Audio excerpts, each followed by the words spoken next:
कृपया चैनल को सब्सक्राइब करें और घंटी वाले बटन को दबाएं। धर्मानुरागी प्यारे महाशयो, यह बात कहने की आवश्यकता नहीं है कि बुढ़ापा आता है, मृत्यु होती है, लोग बराबर इसको देखते ही हैं, फिर भी स्मरण के लिए संत लोग कहते हैं। जिस समय मृतक को उठाकर कोई शमशान ले जाता है, उस समय का ज्ञान और उसके बाद का ज्ञान कैसा होता है।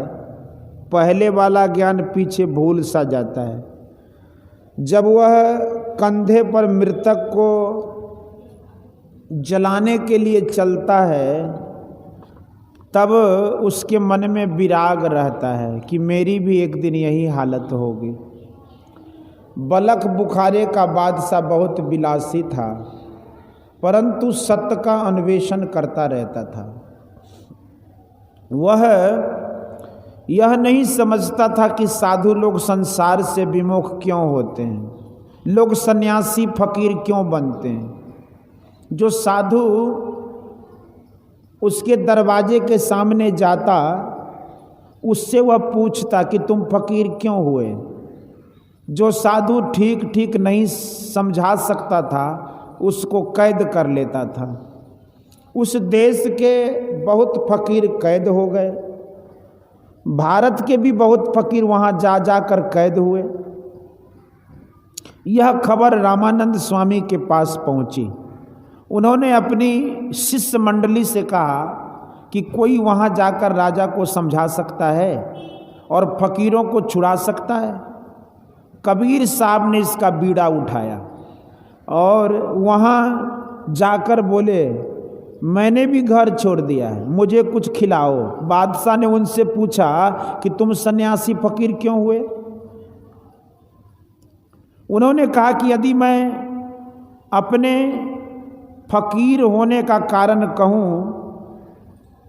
तो तुम भी फकीर हो जाओगे। बादशाह ने कहा कि कहो। संत कबीर साहब ने कहा, मैंने मौत को पहचाना है। बादशाह के वजीरे आजम ने कहा कि मौत को कौन नहीं जानता है, सब लोग जानते ही हैं कि एक दिन मरेंगे ही, फिर भय कैसा।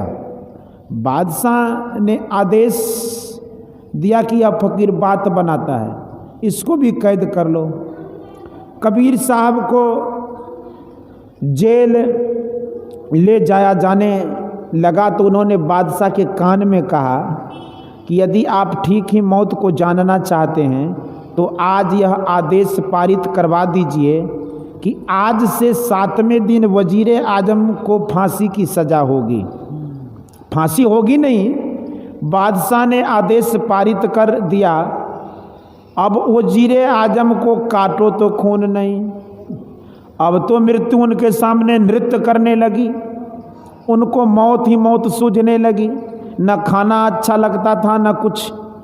7वें रोज फांसी का सब साज सामान इकट्ठा किया गया और वजीर साहब को फांसी के लिए तैयार कर खड़ा कर दिया गया। कबीर साहब को भी बुला लिया गया। कबीर साहब पूछते हैं कि वजीर साहब, आप अपनी घोड़ी पर सैर कराइए। वजीर ने कहा कि मुझे कुछ भी अच्छा नहीं लगता। तब कबीर साहब ने कहा कि अच्छा, अब तो आपकी मृत्यु होगी ही, मृत्यु के पहले अपनी प्यारी बच्ची को थोड़ा सा प्यार से खिला ले। वजीर ने कहा कि मुझे कुछ भी अच्छा नहीं लगता है। कबीर साहब ने पूछा कि क्या अच्छा नहीं लगता। वजीर ने कहा, मुझे तो बस मौत ही मौत दिखाई देती है और कुछ नहीं। कबीर साहब ने कहा कि मौत तो आप आज से 7 रोज पहले भी जब मैं दरबार में आया था तो देख रहे थे, फिर आज क्या हुआ। आप उस दिन तो इतने दुखी और उदास नहीं थे। वजीर ने कहा कि उस दिन तो केवल सुनी सुनाई बात की ही कही थी, वास्तव में मौत तो आज मैं प्रत्यक्ष देख रहा हूँ। जो मौत को इस तरह देखता है कि अब कुछ ही क्षण में मैं मर जाऊँगा, तो उसका मन संसार से विरक्त हो जाता है। मौत को जानने से सभी विलास छूट जाते हैं। मौत को ठीक ठीक जानने से संसार छोड़ सकते हो। साधु संत लोग कहते हैं तो कुछ कुछ ख्याल आता है, और जब किसी मृतक को जलाने जाते हैं तब ख्याल आता है। जन्म होने पर और उससे बढ़ते जाने पर मालूम होता है कि अच्छा होता कि, किंतु उसकी आयु क्षीण होती जाती है। रोग सताने पर भी शरीर क्षीण होता है, बुढ़ापा होने पर भी शरीर क्षीण होता है, और अंत में राम नाम सत्य हो जाता है। 550 जन्मों में भगवान बुद्ध ने सिद्धि प्राप्त की। साधना के जन्म 550 हुए। 550 जन्म तक साधन भजन किया और दृढ़ता से कहा कि अब शरीर का कर्ता इस शरीर को बना नहीं सकता, अर्थात मैं इस संसार में फिर नहीं आऊँगा, और जो संसार में आने से दुख होता है वह नहीं भोगूंगा। संसार में दुख ही दुख है। जन्मने से पहले माता के गर्भ में उल्टे लटके हुए रहते हो, जन्म भर कष्ट होता है, मरने पर स्वर्ग नरक आदि जाते हो। कोई भी केवल नरक या कोई स्वर्ग ही नहीं जाता, सबसे कुछ न कुछ पाप पुण्य होता है। जैसे युधिष्ठिर को थोड़े पाप के कारण नरक देखना पड़ा, उपनिषद कहती है कि मरने के समय जो जो भावना करोगे वही वही होगा। इसलिए ऐसा यत्न करो कि फिर जन्म लेना न पड़े। भगवान बुद्ध ने अपना रास्ता आप निकाला। उनको बहुत कष्ट हुए। 6 वर्षों तक इतना तप किया कि एक आसन से उठे ही नहीं, किंतु उनके ही शिष्यों ने उनके समय में उनकी सहायता से उतना कष्ट भोगे बिना ही सिद्धि प्राप्त की। सारीपुत्र और मौदगल्यायन बुद्ध के बड़े साहसी और बड़े भजनीक भक्त थे। उपाली नायक भगवान बुद्ध के यहाँ गए, उनसे शिक्षा दीक्षा ली और वे बहुत बड़े महात्मा हुए। आनंद महाकश्यप आदि बहुत बड़े बड़े महात्मा हुए। उनको रास्ता खोजना नहीं पड़ा, उनके गुरु रास्ता बतलाने वाले हुए। संतों के ग्रंथों में उस रास्ते का भेद बतलाया गया है, किंतु उसे बिना गुरु के जान नहीं सकते।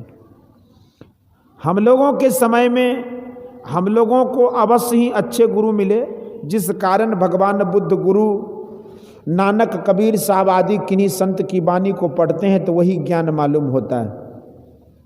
सबकी लाठी एक सी नहीं होती, लाठी सहारा होती है, टेढ़ी सीधी सभी लाठियां सहारे हैं। इसी तरह से जो लोग उपासनाओं के लिए कहते हैं कि उनकी उपासना वह है और उनकी उपासना वह है, तो ये सब सहारे हैं। सबसे एक ही काम होता है। शैव शाक्त वैष्णव आदि अनेक उपासक होते हुए भी काम एक ही होता है। इस तरह यदि समझ जाओ तो स्पष्ट होगा कि अनेक उपासनाएं लिए जो अनेक संप्रदाय हैं उनमें एक ही काम होता है। जानने के बाद भेदभाव नहीं रहता, परंतु यह क्यों जानना चाहिए? इसलिए कि इस संसार में आने जाने से छूट जाएं। जिस केंद्र पर पहुंचने पर संसार से छूटना होता है वह केंद्र परमात्मा है। उसके अनेक नाम है, कोई ईश्वर, कोई अल्लाह, कोई गॉड कहते हैं, कोई कहते हैं कि वह केंद्र आत्म तत्व है। आत्म तत्व कहो, परमात्मा कहो, एक ही बात है। जैसे आकाश कहने से मठाकाश और महदाकाश दोनों का ज्ञान होता है, वैसे ही आत्मा कहने से जीवात्मा और परमात्मा दोनों का ज्ञान होता है। हाँ, यह अवश्य है कि हमारे यहाँ कितने ही वाद हैं, अद्वैत, द्वैत, त्रैत आदि, किंतु सबका केंद्र परमात्मा है। असीम अनंत तत्व जो महान है वह दो नहीं हो सकता, एक ही एक है। दो कहने से दोनों जहाँ मिलेंगे वहाँ सीमा हो जाएगी। इसलिए अनादि अनंत तत्व एक ही होगा। जिस समय जिस वाद के प्रवर्तक और उसके मानने वाले विशेष रूप से होते हैं, उस वाद का प्रचार उस समय विशेष रूप से होता है। कभी अद्वैतवाद का डंका बजता था तो कभी द्वैत का। शंकराचार्य ने अद्वैत का डंका बजाया, एक परमात्मा है। एकांत होकर अपने अंदर प्रवेश करो, इसमें शिव शक्ति का दर्शन कर सकते हो। इसका यत्न सत्संग से, सद्गुरु से प्राप्त करो, दर्शन करके कृत हो जाओगे। इसी का यत्न सभी संत बताते हैं। इसका यत्न जानो और कोशिश करके अपने अंदर की शिव शक्ति का दर्शन करो। सब संतों, सब दुखों से छूट जाओगे, सब दुखों से छूट जाओगे। शिव का अर्थ ही कल्याण है। तुम करोगे तुम्हारा कल्याण होगा, और जो सब कोई करेंगे उन सब का कल्याण होगा। इसलिए तो सबको इसका अभ्यास करना ही चाहिए। बोलिए श्री सतगुरु।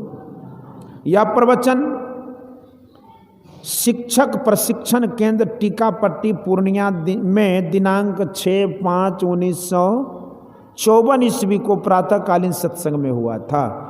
बोलिए श्री सतगुरु।